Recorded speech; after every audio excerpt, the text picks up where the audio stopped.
വടകരയിൽ മുസ്ലിം ലീഗിന്റെ വോട്ട് വേണം, കോഴിക്കോട് മുസ്ലിം ലീഗിന്റെ കൊടി വേണം, കോഴിക്കോട് മുസ്ലിം ലീഗിന്റെ വോട്ട് വേണം. എന്നാൽ വയനാട്ടിൽ മാത്രം മുസ്ലിം ലീഗിന്റെ കൊടി വേണ്ട, മുസ്ലിം ലീഗിന്റെ വോട്ട് വേണ്ട. 2019 വന്നപ്പോൾ ഒരു വിവാദം ഉണ്ടായിരുന്നു.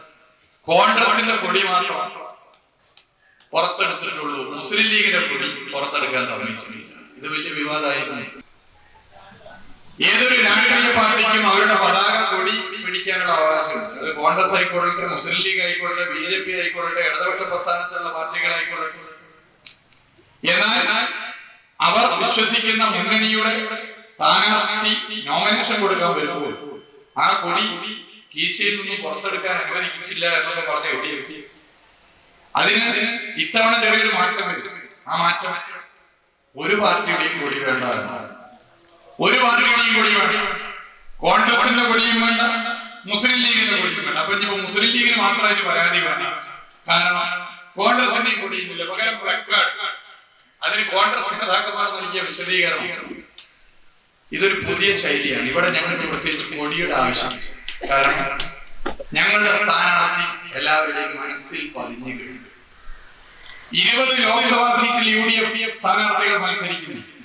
മറ്റ് 19 സ്ഥലത്തും നോമിനേഷൻ കൊടുക്കാൻ പോകുമ്പോഴും UDF സ്ഥാനാർത്ഥിയുടെ പരിപാടികളിൽ UDFിലെ ഘടക കക്ഷികളുടെ കോൺഗ്രസ്, മുസ്ലിം ലീഗ് ഉൾപ്പെടെയുള്ള പാർട്ടികളുടെ കൊടി പിടിച്ചിട്ടുണ്ട്. എന്താണ് വയനാട് വ്യത്യസ്തമാക്കുന്നത്?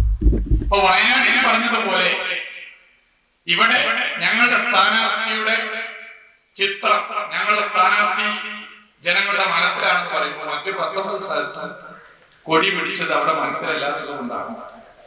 ഇവിടെ മാത്രമേ മനസ്സിലുള്ളൂ. ഇങ്ങനെയാണ് ഒരു വിഷയത്തെ നേരിടേണ്ടത്.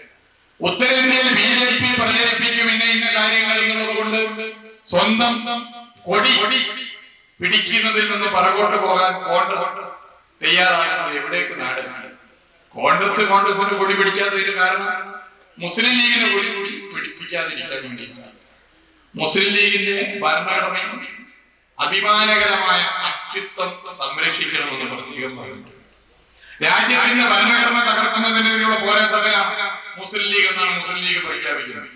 എന്നാൽ സ്വന്തം ഭരണഘടന സംരക്ഷിക്കാൻ പറ്റാത്ത നിലയിലേക്ക് വയനാട്ടിൽ മുസ്ലിം ലീഗ് മാറിപ്പോയോ എന്ന ചോദ്യം മുസ്ലിം ലീഗിലെ പ്രവർത്തകർക്കിടയിൽ ഉയരുന്നു എന്നുള്ളതാണ് നമ്മൾ പൊതുവെ കാണാൻ വേണ്ടി സാധിക്കുന്ന കാര്യം.